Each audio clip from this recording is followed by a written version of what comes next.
the YouTube audience for the Caron Chapel message each week, and for those of you who are patients and folks who are viewing us around campus from live stream. So today is, I think, the 5th of the 6 Sundays in Lent before Holy Week and Easter in the Christian and Catholic umbrella of flavors of wisdom communities. Yesterday was the spring equinox, and Passover is also coming fast on. If you are interested in world religions and the Northern Hemisphere's influence on festival traditions, you might also be intrigued to know that Holi, the Hindu festival of colors, is coming right up here shortly.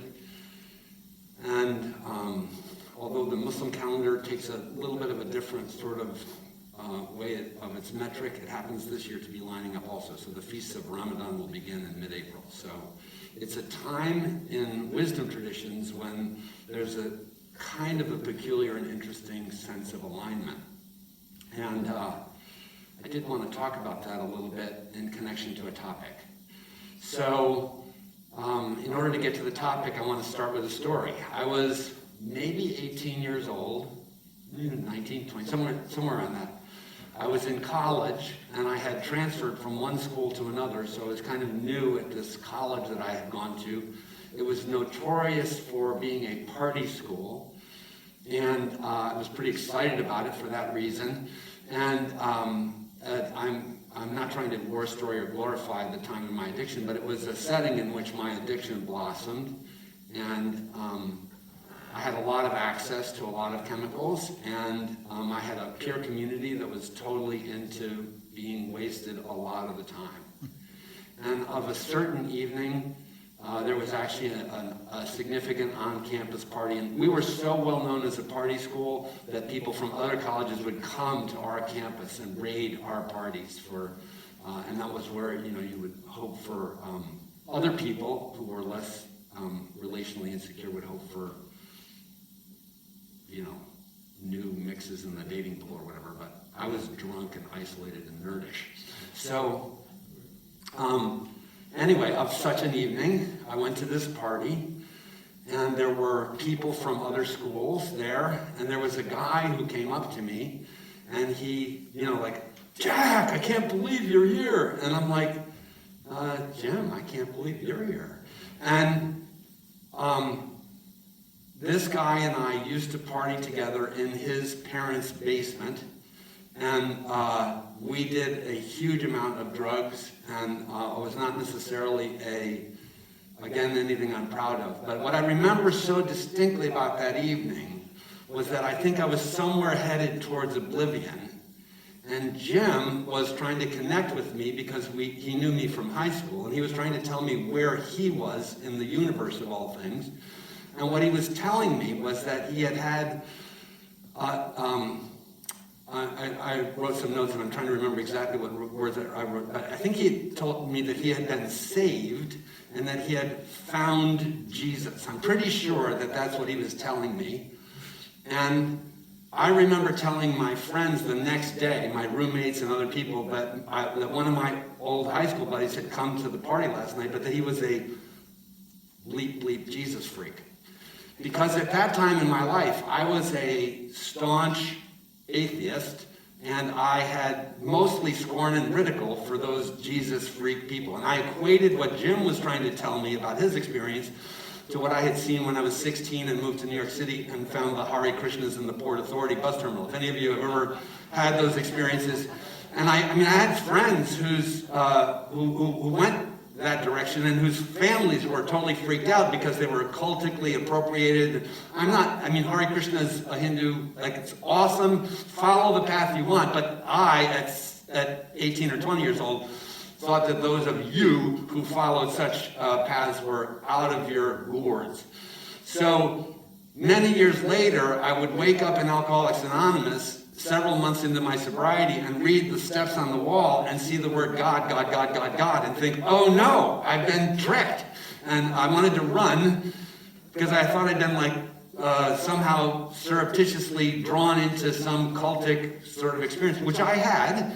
But I've stayed. So I don't wear the saffron robe, but notice I'm wearing a white robe. Plus, I've been ordained like 3 times. So it's a funny story. Anyway, stay with me for a minute. My friend Jim comes to me at this party, and he tries to bear witness to me about his religious transformation. And I'm like, yee, get away from me, dude.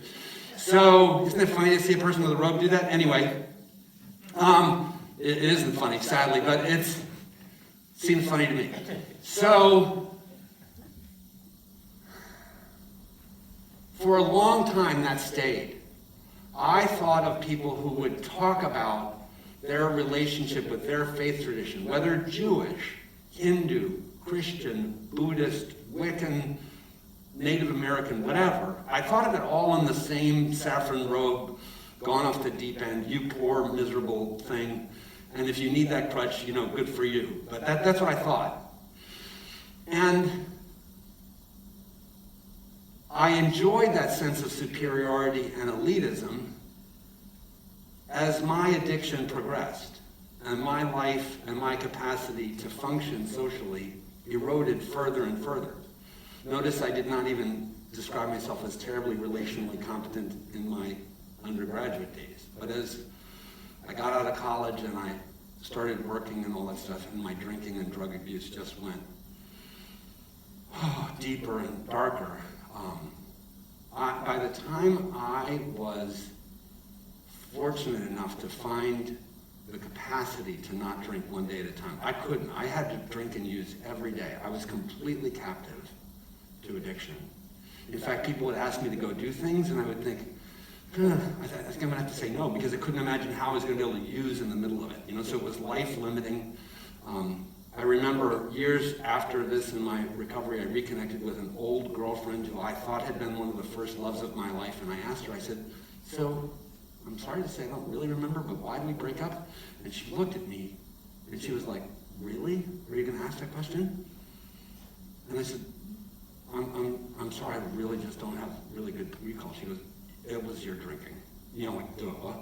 And, how much more do you need to, do I really need to tell you? It's sad that I didn't realize how much it had cost me in my life. And so, when I came into Alcoholics Anonymous, which was the primary recovery support system that I have used in all of my 32 years of sobriety to stay sober. So that's my personal path is AA, and it's 12 steps, and the Judeo-Christian traditions are sort of my home spiritual tradition. I don't hide that from people, but I also am not marketing either of those exclusively to anybody. I'm happy to have you find supports that you will benefit from that fit your flavor and taste and personality and preference and maybe your family or of origin or your cultural or personal background. It's awesome today that we can wake up. That one of our patients this morning was talking about being clean and sober for 16 days for the first time in so many years she can't even remember. So, yay, that's awesome. But I have a point that I need to drive towards and not get lost. And the point I'm driving towards is that early in my sobriety, when I felt suddenly tricked by this voodoo religious cult that was called Alcoholics Anonymous, I had to wrestle with my encounter with Jim all those years ago. Because at the same time, I happened to hear a passage, which you're going to hear read by Patrick. So I was married, and my now deceased ex-wife was inviting me to attend church. And I started going to a church, not because I wanted church, but because my sponsor said, it's not going to hurt you. And one of my favorite AA jokes is the guy who says, my wife wants me to go to church and I don't want to go, and the sponsor says, why? And the AA person, which would have been me, says, churches are full of liars, cheats, hypocrites, and thieves. And the sponsor says, well, you should fit right in. So that's where it was. That's where it landed. Essentially, that was my sponsor's message to me was, if your wife wants to go to church, dude, go to church. So I go to church. I'm sitting in church, and this pastor reads this passage, which Patrick's going to read later, and it talks about the finding Jesus thing. And it says a couple things about what that meant in its context, which was that the captive would be set free, that the blind would see, and that the sick would be healed. And all of a sudden, my ears were opened in a new way. I was sitting there and I was like, uh-oh. Because my denial was blindness, right? I was completely clueless to how sick I was and to many other things. I've learned now that I was sick and not sinning. I was ill with addiction. There was no hope of me actually stopping on my own. And I had suddenly, through the gift of Alcoholics Anonymous, been as if like in one of those healing services where they like smack you on the forehead and you're like, whoa! And so all of a sudden I'm sitting in this auditorium, and plus I was a slave. I was made free. I was blind. I had given sight, and I was sick, and I had been made well. And all of a sudden I'm like, uh-oh. Maybe I've been. Not only did I feel like maybe I had been saved, but I was like, maybe I've been even more saved than any of these people who were talking about it the way they're talking about it. Because the way they were talking about it seemed really ethereal and weird and different to me. But I'm talking about, I was dying and now I'm alive. I was sick and now I'm well. I was stupid and now I'm like awake. So several years later, I would go to seminary, and I remember I had this dusty German professor who I just adored. His name was Doug Meeks. I think Doug is still alive. And he went on to teach at Vanderbilt in Nashville. Very distinguished career, several extraordinary books. And anyway, Doug and I have stayed somewhat connected. I used to get a Christmas card from him every year. But I remember I was in this introductory lecture to seminary. It was a required Seminary 101 class. And Doug Meeks was the dean of the Wesley Theological Seminary at the time. And he wore reading glasses, over the nose, and he was very German. And there's a thing about Germanic theologians, which if you've never met one, they're like nitpicky, like whoa. They like dot every I and cross every T, and they think very, very carefully, and they don't get excited about anything.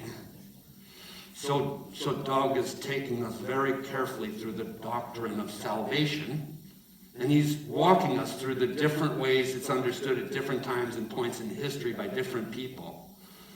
And finally, at one point, he looks up, and there's 70 of us in this auditorium because it's the introduction.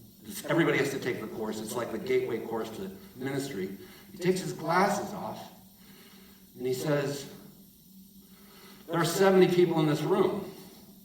And if you heard what I had just said, and it had affected you, you would be jumping up and screaming and shouting. Like, yay! That he said, this is the essence of what we're teaching and talking about, is an extraordinary transformation in which the blind can see, the captive are set free, those who are sick can be healed, those who have been oppressed will find a time and place when they have voice, those who have not been welcomed anywhere will be welcomed at this table. And then the glasses are off, and suddenly this preacher mounts up out of Doug Meeks, and I'm like, wow, where did this dude come from? But today, with Easter upon us, Passover, the Avai Hadim, I think it's called, is the text that we're going to hear from the Jewish tradition, is about once we were slaves. Holy, the festival of lights and colors, like people spray each other with these powdered paints, and it's like, woo! And there's a whole lot of I'm in rehab that goes on around here. And I just want to encourage you to think about what you just said this morning was awesome. 16 days without a drink. Yes! Wow! And it's okay for us to find an exuberance and to celebrate, and we don't have to label it in a particular way or equate it with movements that have in human history been examined and found to have very human failings. Because I would argue that every one of these movements, when you look at them, have very human failings. I know many people, I've had a weird spiritual life. My wife laughs at me all the time. She's like, most of the people that you like to have are so weird. And she's right. But I've had many friends who've gone to India and gone to ashrams and gone to temples and followed gurus and gone to Nepal and gone to the East and sought enlightenment. That's another word for this. This is another word besides salvation, is enlightenment or awakening or transformation or conversion or sobriety. Like, I believe that sobriety and recovery are what these ancient traditions were offering their followers, and that it's peculiarly applicable to us. But almost in a funny way that goes back to 1935 and 1939 when Bill Wilson was afraid to talk. Bill Wilson was afraid to give a message like this because he was afraid most of you would do what I was going to do, which is run the other direction. But I've got you captive. You're paying money and you've got a wristband, and I mean, you can leave. I haven't seen anybody run out of the auditorium yet. I am of the belief that most people who come here with an Eeyore disposition, like,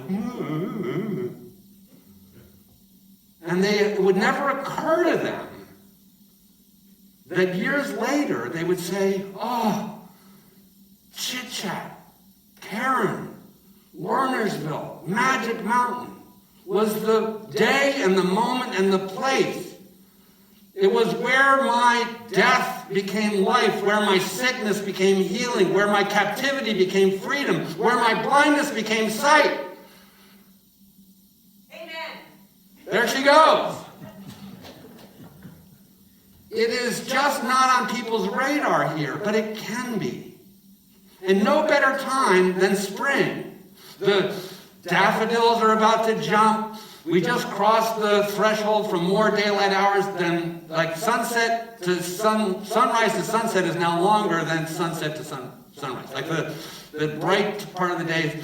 So the rotation and tilt of the Earth's axis is lining up with where you are.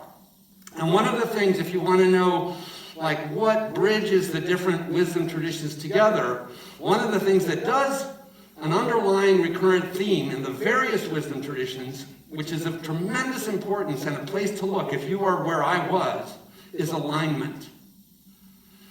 People call it, like, more than coincidence, synchronicity, or whatever. But in one of the beautiful traditions, of the world's beautiful traditions, there are so many, but one that I find especially beautiful is the Tao Te Ching. And it's a very small, short text, peculiarly difficult to translate because it's poetry, but there are millions of people who for a long, long time have used it as a kind of scripture and have sought to